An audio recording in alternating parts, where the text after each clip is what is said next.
বুড়ো বয়সে সন্তানের বোঝা না হতে চাইলে এই ৫টি কাজ করুন। বয়স যত বাড়ে আমাদের শক্তি, কার্যক্ষমতা আর আত্মনির্ভরতার জায়গাগুলো ধীরে ধীরে ক্ষীণ হয়ে যায়। একসময় যে বাবা ছেলেকে নিয়ে স্কুলে যেত, সে বাবাকে একদিন সেই ছেলে হাত ধরে ডাক্তারের কাছে নিয়ে যায়। যিনি একদিন সংসার চালাতেন, তিনি একদিন নিজের ছোটোখাটো প্রয়োজনের জন্য সন্তানের মুখ চেয়ে থাকেন। এটি জীবনের স্বাভাবিক ধারা। কিন্তু প্রশ্ন হলো, এই স্বাভাবিক ধারা যেন আত্মসম্মানজনক হয়, অপমানজনক না হয়। সেটার জন্য আমরা কি করছি? আমরা কি এমনভাবে জীবন সাজাচ্ছি যেন বুড়ো বয়সে সন্তানের বোঝা না হই? না হলে একসময় দেখবেন আপনার সন্তান হয়তো আপনার দায়িত্ব নিচ্ছে ঠিকই, কিন্তু মুখের হাসি হারিয়ে গেছে। সে আপনাকে বোঝা মনে করছে, যেটা আপনি কখনো চাননি।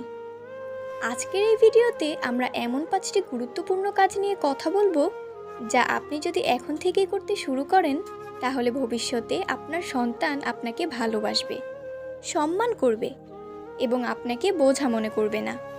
আপনি হবেন সম্মানিত একজন অভিভাবক, বোঝা নয়। তাহলে চলুন সে 5টি গুরুত্বপূর্ণ কাজ নিয়ে আলোচনা করা যাক। নাম্বার 1, আর্থিক স্বাধীনতা নিশ্চিত করুন। সবার আগে যেটা জরুরি, অর্থনৈতিকভাবে আত্মনির্ভরতা। একটা বড় ভুল আমরা অনেকেই করি, সেটা হলো জীবনের মধ্যে সব আয় সন্তানদের দিকে ঠেলে দেই। সন্তান বড় হোক, সংসার সামলাক, সব ঠিক, কিন্তু নিজের জন্য নিজেরই কিছু রেখে দেওয়া উচিত। নিজের জন্য কিছুই রেখে দেই না, ভাবি ছেলেমেয়েরা আমাদেরকে দেখবে, কিন্তু বাস্তবতা ভয়ঙ্কর।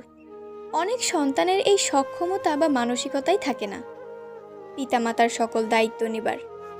তখন আপনি পরিবর্তনশীল হয়ে পড়েন, যা আপনাকে সবচেয়ে বেশি কষ্ট দেয়। তাই এখন থেকেই এমনভাবে চলুন যেন বুড়ো বয়সে আপনার খরচ চালানোর মতো কিছু সঞ্চয় থাকে। যদি সম্ভব হয়, পেনশন, প্রভিডেন্ট ফান্ড, স্থায়ী আমানত অথবা এমন কিছু ব্যবসা যেখানে আপনি সরাসরি কাজ না করলেও লাভ পেতে পারেন। এই ধরনের উপায় রাখুন। যারা চাকরি করেন তারা 40 বছর থেকেই ভবিষ্যতের জন্য আলাদা করে টাকা জমাতে শুরু করুন। যারা ব্যবসা করেন তারা ব্যবসা থেকে সঞ্চয় করুন। ভবিষ্যতের জন্য একটা ইমার্জেন্সি ফান্ড গড়ে তুলুন। কারণ দিন শেষে টাকা আপনার সম্মান, আপনার স্বাধীনতা নিশ্চিত করে। অর্থের অভাবে আপনি নিজেকেই ছোট মনে করবেন, আর সন্তানেরা যদি খরচের চাপে বিরক্ত হয়ে পড়ে, সম্পর্কের সৌন্দর্য হারিয়ে যাবে। নাম্বার 2, শারীরিক ও মানসিক সুস্থতায় বিনিয়োগ করুন। বুড়ো বয়সে সবচেয়ে বড় যুদ্ধটা হয় শরীর আর মনের সঙ্গে। যখন শরীর বয়সের ভারে ক্লান্ত হয়ে পড়ে, তখন আপনি অন্যের সহায়তা ছাড়া চলাফেরা করতে পারেন না। আর মন, সেটা তো দুর্বল হয়ে পড়ে, অবসাদে ডুবে যায়। এজন্য এখন থেকে শরীর ও মনের যত্ন নেওয়া শুরু করুন। প্রতিদিন অন্তত 30 মিনিট হাঁটাহাঁটি করুন। স্বাস্থ্যকর খাবার খান। অপ্রয়োজনীয় ফাস্টফুড এড়িয়ে চলুন। নিয়মিত স্বাস্থ্য পরীক্ষা করান। বিশেষ করে 45 পেরিয়ে গেলে মানসিকভাবে সুস্থ থাকতে হলে নিজের পছন্দের কিছু করুন। কবিতা পড়া, বই লেখা, গাছ লাগানো, মসজিদে যাওয়া, সমাজসেবায় যুক্ত হওয়া, যা কিছু মনকে শান্ত করে তা করুন। বয়স বাড়ার সঙ্গে সঙ্গে যদি আপনি শারীরিক ও মানসিকভাবে শক্ত হয়ে থাকেন, তাহলে আপনি নিজের কাজ নিজেই করতে পারবেন। সন্তানের ওপর নির্ভরশীল হওয়ার প্রয়োজন পড়বে না। আর আপনি যদি সবসময় অসুস্থ থাকেন, চিন্তিত থাকেন, মানসিকভাবে ভেঙে পড়েন, তাহলে সন্তানদের ওপর একটা অদৃশ্য চাপ পড়ে, যা ধীরে ধীরে বিরক্তিতে রূপ নেয়। সুতরাং সুস্থ থাকুন, এটাই হবে আপনার সবচেয়ে বড় দায়িত্ব। নাম্বার 3, সম্পর্ককে চাপে নয়, ভালোবাসায় গড়ে তুলুন। অনেক সময় বাবা মায়েরা সন্তানদের ওপর অযথা নিয়ন্ত্রণ আর নির্দেশনা চাপিয়ে দেয়। আমি তোমার বাবা, তোমার এত দায়িত্ব, তুমি কি করছো না করছো সব আমাকে বলতে হবে। এই ধরনের কথাবার্তা সম্পর্ককে বিষিয়ে তোলে। আপনার সন্তান বড় হয়েছে, ওর নিজস্ব জীবন আছে। আপনাকে ভালোবাসে মানে এই না যে সব সময় ও আপনার মতো চলবে। ওর নিজের মতো থাকবে, নিজের পরিবার থাকবে। আপনার সঙ্গে সম্পর্ক রাখতে বাধ্য নয়, সেটা গড়ে তুলতে হয়। তাই এখন থেকেই সন্তানের সঙ্গে বন্ধুত্বপূর্ণ সম্পর্ক গড়ে তুলুন। ওর কথা শুনুন, ওর মতামত সম্মান করুন। ওকে শুধু উপদেশ দেবেন না, মাঝে মাঝে নিজের ভুল স্বীকার করুন। যত বেশি আপনি ভালোবাসা দিয়ে সম্পর্ক গড়ে তুলবেন, তত বেশি ও আপনাকে শ্রদ্ধা করবে। আর যত বেশি আপনি সম্পর্কের ওপর কর্তৃত্ব চাপাবেন, তত বেশি সে আপনার কাছ থেকে দূরে সরে যাবে। একটা কথা মনে রাখুন, বুড়ো বয়সের সন্তান যদি আপনাকে বোঝা ভাবে, তাহলে আপনি হয়তো নিজের জীবনে কোথাও না কোথাও এমন কিছু করেছেন যেটা সম্পর্ককে ভারী করে দিয়েছে। নাম্বার 4, নিজের ব্যক্তিত্ব ধরে রাখুন। সব কিছুতে হস্তক্ষেপ করবেন না। অনেক বাবা মা রয়েছে যারা বুড়ো বয়সে এসে সন্তানের সংসারে হস্তক্ষেপ করা শুরু করেন। ছেলে কি কিনলো, বউ কি পরলো, কার সঙ্গে দেখা করলো, সব কিছুতেই মতামত দেন। এতে সমস্যা হয়, সন্তান বিরক্ত হয়, পুত্রবধূ বা কন্যা জামাই রাগ করে, পরিবারে অশান্তি বাড়ে।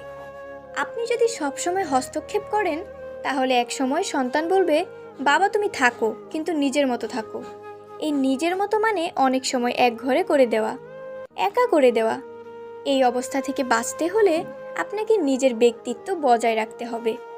অন্যের সংসারে কমেন্ট করা, হুকুম করা, এই অভ্যাস ছাড়তে হবে। আপনার জীবন আপনার সন্তানদের জীবন। ওদের আপনি হবেন পরামর্শদাতা, পরিচালক নন। আপনি হবেন অভিভাবক, শাসক নন। নিজের একটা জগৎ তৈরি করুন, যেখানে আপনি বই পড়বেন, বন্ধুদের সঙ্গে সময় কাটাবেন, হয়তো কোনো সমাজসেবায় যুক্ত থাকবেন। এতে আপনি ব্যস্ত থাকবেন, সন্তানেরাও আপনাকে সম্মানের চোখে দেখবে। নাম্বার 5, ইবাদত ও আত্মিক উন্নয়নে মন দিন। বয়স বাড়ার সঙ্গে সঙ্গে মানুষ আল্লাহর দিকে বেশি ঝুঁকে পড়ে, এটাই স্বাভাবিক। আপনি যদি সময় থাকতে ইবাদতে মনোযোগী হন, তাহলে আপনার সন্তানেরাও দেখবে আপনি একজন ধার্মিক, আত্মিকভাবে পরিপূর্ণ মানুষ। এতে তারা আপনাকে শ্রদ্ধা করবে। আপনি যদি 5 ওয়াক্ত নামাজ পড়েন, কুরআন তেলাওয়াত করেন, মসজিদে যান, ভালো কাজ করেন, তাহলে আপনার সন্তানেরাও শিক্ষা পাবে। তারা ভাববে, আমার বাবা মা শুধু ভোগে নয়, ত্যাগেও বিশ্বাসী। এই আত্মিক উন্নয়ন আপনাকে এমন এক সম্মানের আসনে বসাবে, যেটা টাকা দিয়ে কেনা যায় না। আপনি আল্লাহর কাছেও প্রিয় হবেন, সন্তানদের কাছেও সম্মানী হবেন।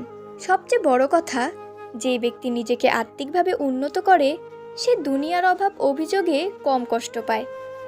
তার মন শান্ত থাকে, সন্তুষ্ট থাকে। এই মনই আপনার বুড়ো বয়সকে গৌরবময় করে তুলবে।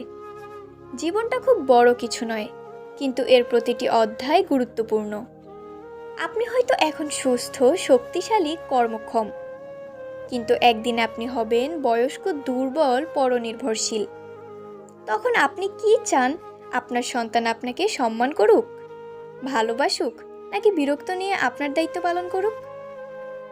আপনার আজকের সিদ্ধান্ত নির্ধারণ করবে আপনার আগামী বুড়ো বয়স কেমন হবে। আপনি বোঝা হবেন নাকি আশীর্বাদ, সেটা আপনি নিজেই গড়ে নিতে পারেন। আসুন আমরা সবাই সেই কাজগুলো করি যেগুলো আমাদের বুড়ো বয়সে সম্মানের, ভালোবাসার, আত্মনির্ভরতার এক রূপ দেবে। সন্তানদের কাছে আমরা হয়ে যাব আশীর্বাদ স্বরূপ, বোঝা নয়। ভিডিওটি ভালো লেগে থাকলে শেয়ার করুন, কমেন্টে আপনার মতামত জানান এবং সাবস্ক্রাইব করতে ভুলবেন না। দেখা হবে আবার পরবর্তী ভিডিওতে। ততক্ষণ ভালো থাকুন, সুস্থ থাকুন এবং আমাদের চ্যানেলের সাথেই থাকুন।